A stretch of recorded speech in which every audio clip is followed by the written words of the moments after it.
Welcome to Clara's kitchen. நான் உங்கள் Virginia. இப்போ நான் செய்ய போகிறது கொத்துக்கறி உருளைக்கிழங்கு கிரேவி. இது எப்படி செய்யணும், இதுக்கு என்னென்ன பொருள் தேவைங்கிறத பார்க்கலாம். இதுக்கு தேவையான பொருள் 150 கொத்தி வாங்கி வச்சுருக்கிறேன். 2 உருளைக்கிழங்கை பொடியாக கட் பண்ணி வச்சுருக்கேன். பொடியாக நறுக்கிய பெரிய வெங்காயம் 1, பொடியாக நறுக்கிய தக்காளி பெரியதான 1, 1 ஸ்பூன் சோம்புத்தூள், 1 பட்டை, 4 கிராம்பு, 1 ஏலக்காய், சிறிதளவு கொத்தமல்லி தழை, 1 ஸ்பூன் இஞ்சி பூண்டு விழுது, 1.5 ஸ்பூன் மிளகாய் தூள். உங்களுக்கு காரம் கம்மியாக வேணும்னா கொஞ்சம் குறைச்சிக்கோங்க, அதிகமாக வேணும்னா கொஞ்சம் கூட்டிக்கோங்க. 1/4 ஸ்பூன் மஞ்சத்தூள், தேவைக்கேற்ப உப்பு, தேவைக்கேற்ப எண்ணெய். இப்போ நம்ம எப்படி செய்யணுங்கிறத இப்போ பார்க்கலாம். குக்கரை அடுப்பில் வச்சுருக்கேன். அதுக்கு கொத்துக்கறிக்கு தேவையான எண்ணெயை ஊற்றுறேன். நான்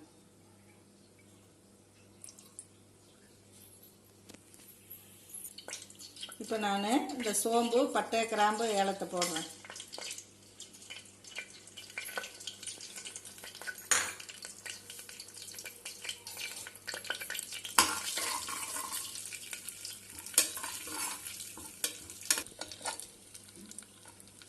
இந்த பட்டை கிராம்பெல்லாம் நல்லா வெடித்த உடனே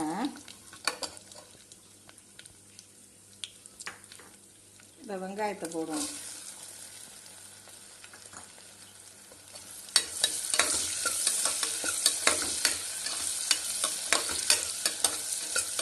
இந்த வெங்காயம் பாதி வதங்கினோடனே இந்த இஞ்சி பூண்டை போடுவோம்.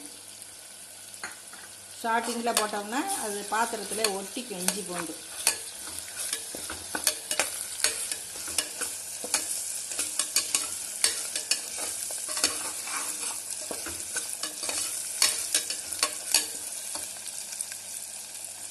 இப்போ தக்காளி போட்டுக்கலாம்.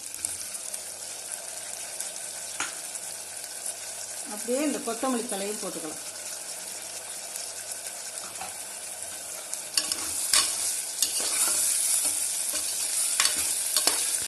இப்போ இந்த கொத்துக்கறியை கழுவி சுத்தம் பண்ணி வச்சுருக்கேன். இதை நம்ம இதோட போடுவோம்.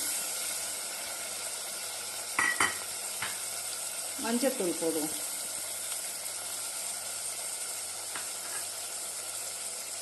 மிளகாய் தூள் போடுவோம்.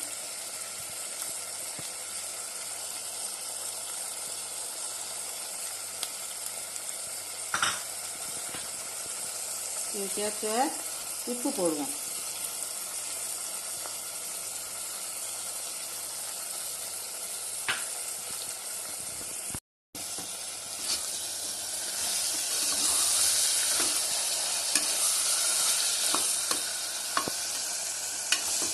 எப்படி இருக்குது பாருங்கள், சூப்பராக இருக்குது.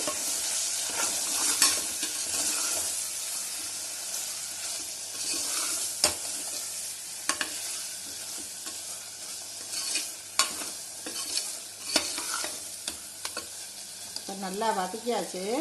இப்போ அதில் கொஞ்சம் போல் தண்ணி ஊற்றி குக்கரை மூடி வச்சுருவோம். ஃபஸ்ட்டு விசில் ஒரு 5 நிமிஷம் பொறுத்து இறக்கி அந்த உருளைக்கிழங்கை போட்டு அது ஒரு சவுண்டு வந்தோடனே இறக்கிற வேண்டியது தான். இப்போ குக்கரில் வச்சு மூடி வெயிட் போட்டு வச்சுருக்கோம். ஃபஸ்ட்டு சவுண்டு ஒரு 5 நிமிஷம் பற்றி இறக்கி அந்த உருளைக்கிழங்கை நம்ம போட வேண்டியது தான். கறி வெந்துருச்சு கொத்துக்கறி. இப்போ நம்ம இதில் உருளைக்கிழங்கு போட்டு ஃபஸ்ட்டு சவுண்டு ஒரு 2 நிமிஷம், அவ்வளோதான். ஒரு சவுண்டு வந்தாலே போதும். உருளைக்கிழங்கு வேக என்ன எவ்வளோ நேரம் ஆகும்?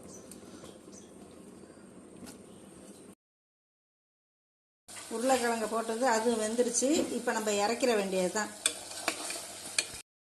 சூடான சுவையான கொத்துக்கறி உருளைக்கிழங்கு கிரேவி ரெடி ஆயிடுச்சு. நீங்களும் செஞ்சு பாருங்கள், சுவைத்து மகிழுங்கள். இந்த வீடியோ உங்களுக்கு பிடிச்சிருந்தா லைக் பண்ணுங்கள், ஷேர் பண்ணுங்கள், சப்ஸ்கிரைப் பண்ணுங்கள், மறக்காமல் பெல் பட்டனை கிளிக் பண்ணுங்கள்.